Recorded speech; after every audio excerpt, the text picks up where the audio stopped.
Thank you very much, Faraz. Thank you very much for the introduction. Before I kick off, I'd like to thank the team at DDF Summit. Right, they have been, especially Ahmad, he's been relentlessly following up with me on the emails, and just to keep me on track for this presentation. And I'd also like to thank Dr. El Sayed yesterday for his crisp and refreshing presentation on oral peptide delivery. Uh, I'll be talking a bit about oral peptide delivery, and then I'll have some work that we did in AstraZeneca for oral peptide delivery.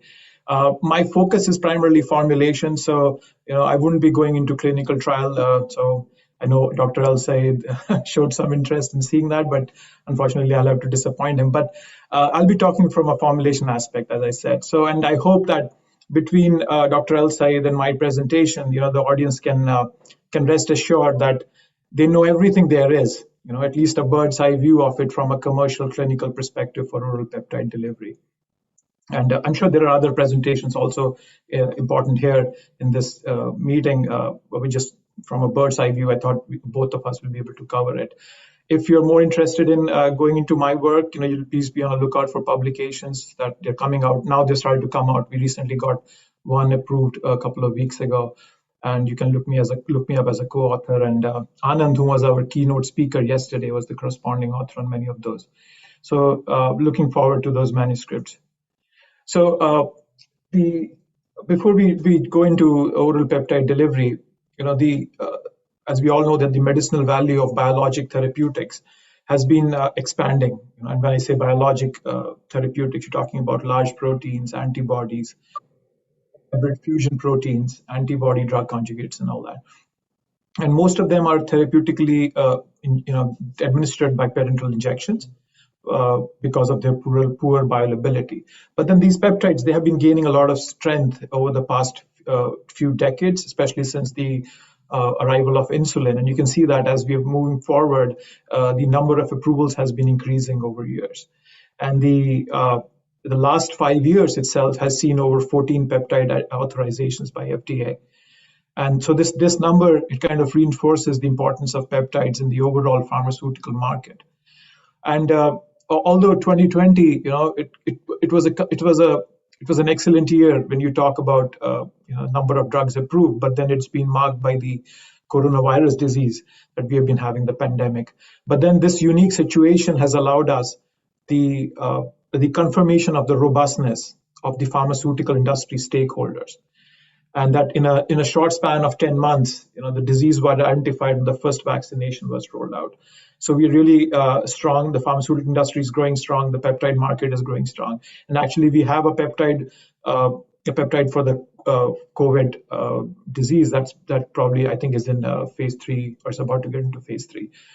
So yeah, a lot of positive enthusiasm in the market towards peptides. And so then moving from the broader peptide, coming down to oral. So what has been approved till, I would say till 5 or 7 years ago, what was there in the market? In the early 1980s, we had some early success with, hormone analogs. We were able to produce, or not necessarily produce, we were able to extract peptides like insulin from pigs and cows, but then they were not ideal, right? They would often induce allergic reactions. So it was between towards the late 1980s that there was a lot of further improvement. Recombinant technology had come in, and you will see that most of the drugs that I have listed here in the table at the bottom, they all are either being given just for the GI tract infections, like inflammatory bowel syndrome, and so they're very, very minimal number that would actually go into the bloodstream. And they obviously the endogenous hormones, human hormones, they're problematic. So there were a lot of medicinal chemistry approaches that were brought in towards the end of 1980 and 1990s and the early 2000s that improved upon this. And one of them was cyclization of peptides. Many of these peptides that we see here are cyclic because that improves its stability towards peptidases. Exo as well as endopeptidases. So that was the early phase, but then we see that there's a kind of a growth in the peptide market, especially after the recombinant technology hitting in. So what's the driving force behind oral peptide delivery? Why would it interest somebody? And if you look at the graph that I have on the top left, you will see that this was a survey done where three different groups you see. There's an IM intramuscular injection, there is a sub-Q, and then there's a sub-Q that's been given 3 times a day. And then people were asked that and then they were kind of given an option of having an oral formulation. And you will see that the percentage of people that want an oral formulation is very, very high. You know, it's a big challenge, right? Patient preference and adherence is needed, and the self-administration of biotherapeutics, obviously sub-Q can also be self-administered, but then even a step beyond, having oral delivery systems, it frees up the time of the healthcare professionals and also makes it very patient compliant. So that's one of the driving forces for oral peptide delivery. But then there are so many physiological attributes that are responsible, that kind of are a hurdle to this oral peptide dream that we have. Now, if you see the picture that I have on the right, there's a picture as well as there's a graph, and you'll see that there are so many physiological attributes. There is peptidases, there is the thickness of the mucus layer, presence of accompanying food, the leakiness of the GI tract lining, the intestinal surface area. We published a paper a couple of years ago where we went into depth in all these parameters and how they significantly affect the inter and inter-subject PK variability. And that makes it a huge challenge in itself. The first big challenge is to get a bioavailability, which is very, very low. You can see in the graph I have, practically every peptide that's been out there, they have a bioavailability of less than 3%. And on top of that, you have variability, close to 100% or even more variability per formulation. You have to excuse me. The lights in my room are automatically kind of going off. So yes, so that's the big challenge that we have. But then, since, as I mentioned earlier, that since 1987. And later of that, a lot of developments have happened. Before that, we were lacking in anything going in the clinic. Actually, there was not much going in there.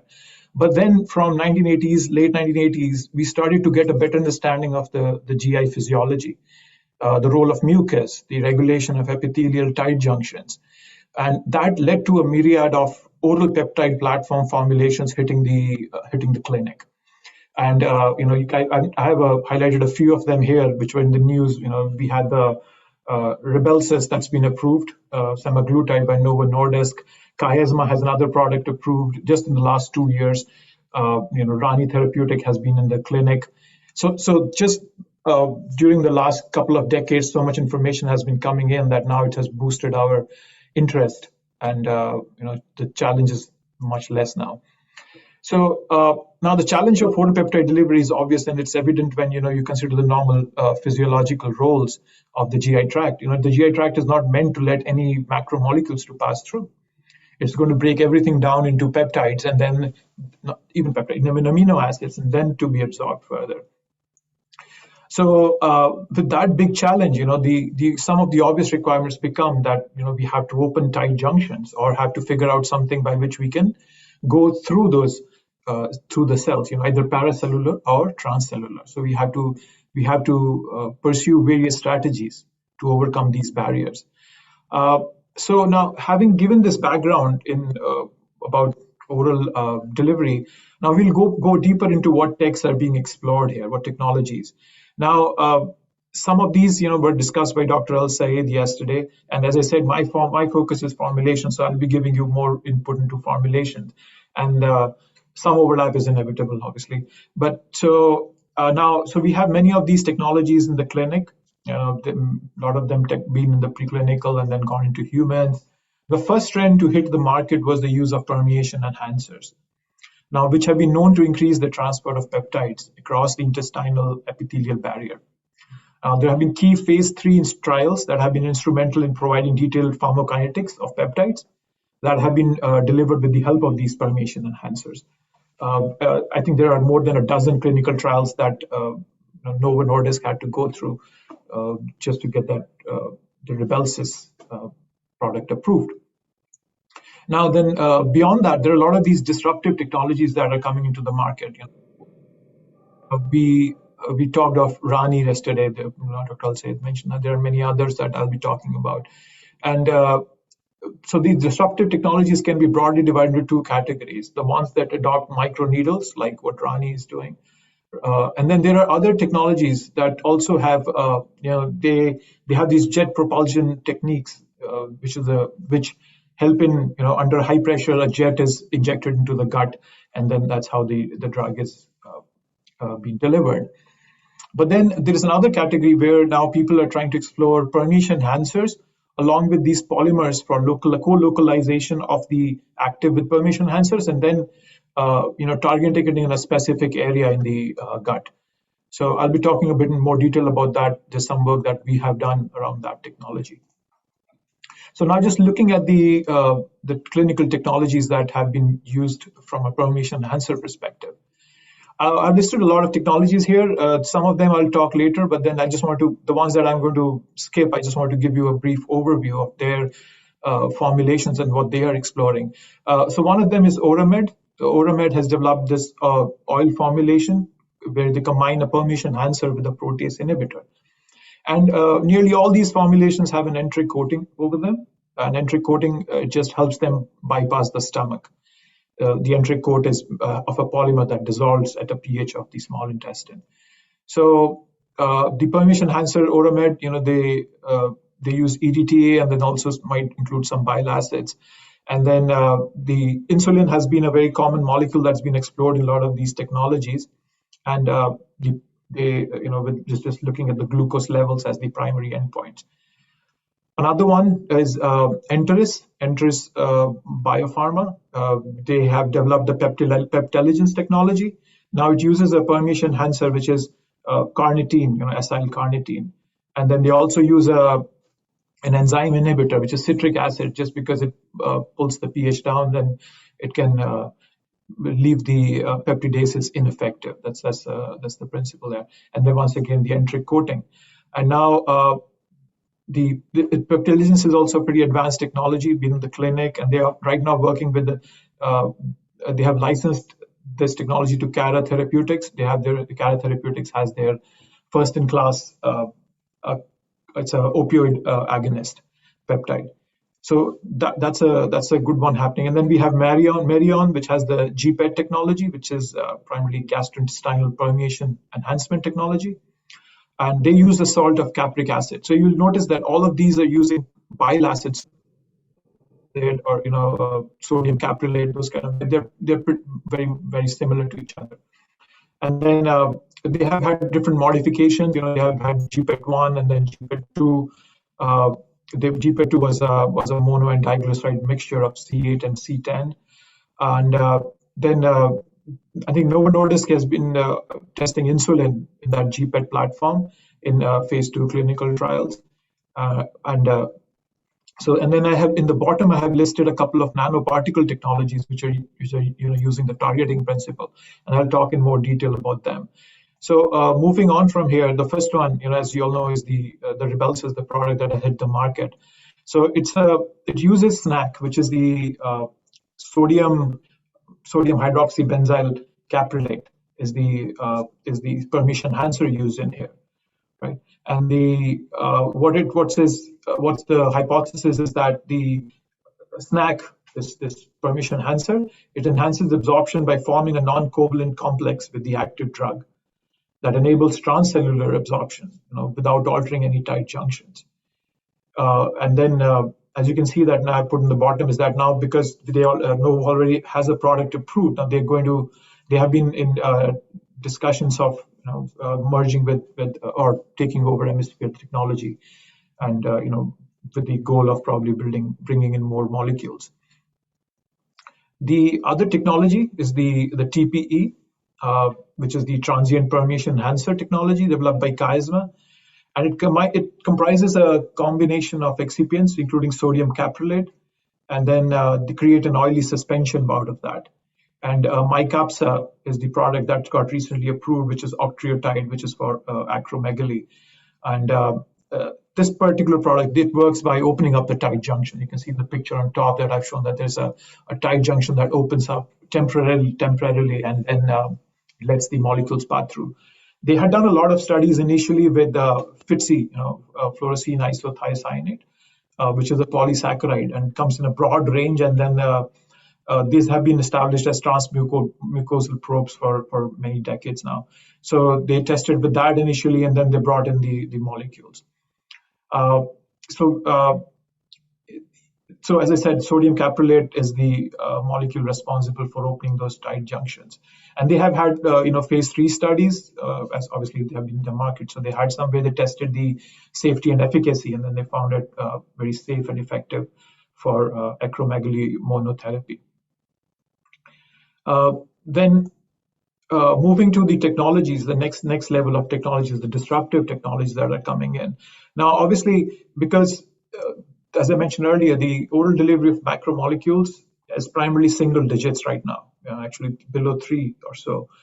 So now there's always a desire to go into double-digit bioavailability numbers, and then also to lower the variability, which is inherent because of there are so many parameters, as I mentioned earlier. So an emerging area is based on physically disrupting the absorption barrier to deliver the peptide to the submucosa layer. And these techniques may offer the ability to deliver higher quantities of drugs across the GI mucosa, with acceptable bioavailability and variability. Now there are two categories: microneedles and jet capsules. I'll be briefly touching on both of them. The first one, obviously, is Rani. They have an entry-coated pill that passes through the stomach because it's entry-coated, and then once the entry coating dissolves, there's a mixture of citric acid and sodium bicarbonate in that, which produces carbon dioxide. It inflates the structure, and it pushes the drug-filled needles, the sugar needles, the microneedles, into the intestinal wall. Then the needles detach, and the whole system by itself just gets excreted out. And they have done a phase 1 study. They had patients, from age 18 to all the way up to 55. And then they were treated with octreotide formulation in Rani product. And they claim that they've got a bioavailability up to 70%.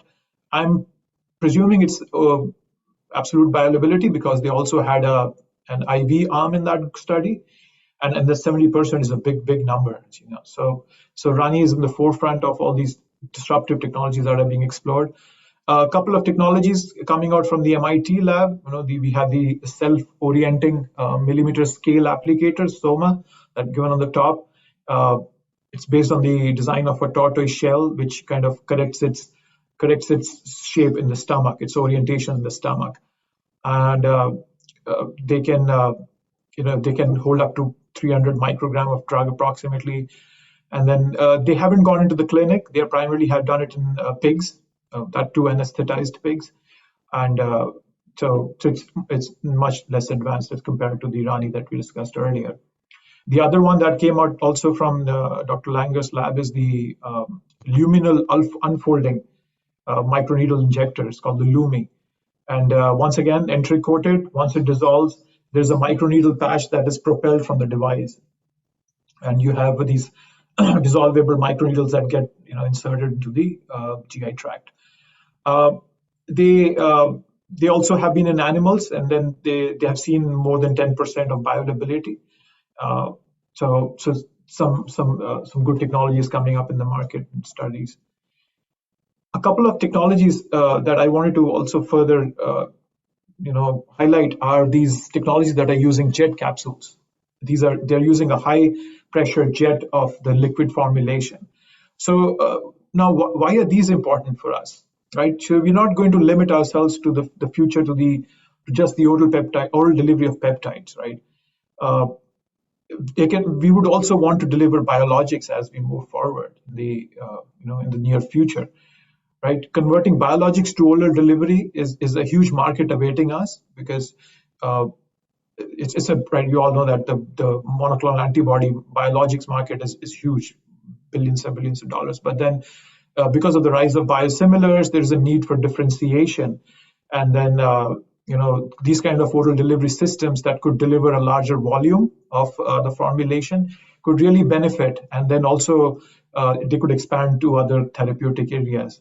And then obviously this is a very good choice for topical gut disorders like inflammatory bowel syndrome. So as I said earlier, these techs are targeted liquid jet release as opposed to the microneedle technology that we have seen earlier. So starting with this Progenity work, so Progenity therapeutic program, it consists of a drug device combination that allows the delivery of high concentration of proprietary drug formulations. It's an orally ingestible capsule, and the advantage is that the capsule can, be located to a specific site in the body. It's in the GI tract, sorry, not in the body. Progenity has been into the clinic using adalimumab, which is Humira, as a marketed product. They have been using it for, they have been testing it for ulcerative colitis, which is a huge market in itself, $15 or so billion. So they have done multiple clinical studies with this drug delivery system, and then they have evaluated the safety and the tolerability of this drug delivery device combination. And now they, as I said, they can very accurately locate and then also deliver the payload to the proximal colon. That's the area of target for ulcerative colitis that they have been testing it for. So and the capsule also, and how does it become an autolocator? The capsule has it can be read. It has a sorry, it has a reader in it. It has a small device that can transmit signals outside to a computer, and where you can track it. And based on the pH changes, you can understand in which part of the GI tract the system is. They haven't yet disclosed their the clinical data, but I found this data which they published. This is in mice, and they clearly see that adalimumab is doing which targets the TNF alpha. It's really bringing giving a much better efficacy, lasting over many a couple of days, 48 hours. So 48 hours. And with that, so this shows that this is a good technology, and it can be taken further and can also benefit us beyond microneedles also. Another similar technology is JetCab. It's been Baywind Bioadventures that they have been marketing this technology. It contains a liquid reservoir of approximately 0.3 ml. It can deliver a highly concentrated solution, and it's made of standard pharmaceutical components. It has and from some very commonly used polymers. You can also include a solid dosage form in there. As you see in the picture, they have a tablet up there, and then the tablet can dissolve and then can be pushed in as a jet propulsion. So this shows the top picture shows you how it works. And now, in comparison to these technologies, how do these microneedles and jet capsules, how do they both work? How they both compare? And as you will see that there's an advantage for these jet propulsion systems because they can give a much higher dose in them. They can give a much higher dose. As you can see, they can go up to a pretty significantly more amount than the microneedles, which are a predefined size. But then there's also a disadvantage to these jet propulsion systems that controlling the depth, the penetration depth, might be a tougher challenge in comparison to a microneedle, which has a predefined size. So these are some of the new technologies that are coming into the market, not to the market, into the clinic. Moving from here, now we'll talk about the targeting aspect. Now, this is targeting now can be performed using predefined understanding. For example, I put these graphs here on the top, which were published a few years ago, where the nanoparticles were coated on the surface with an Fc receptor agonist, right? So, and as you know, Fc receptor is abundant in the epithelial barrier, intestinal epithelial barrier. So we could, so it could be used so that once you have that on top of the surface, and then once you dose it, then you can target, and you can clearly see that following following that surface functionalization with an Fc receptor agonist, they were able to deliver much more to the organs, so they're significantly much higher absorption from the stomach. Another aspect of targeting can be through the Peyer's patches.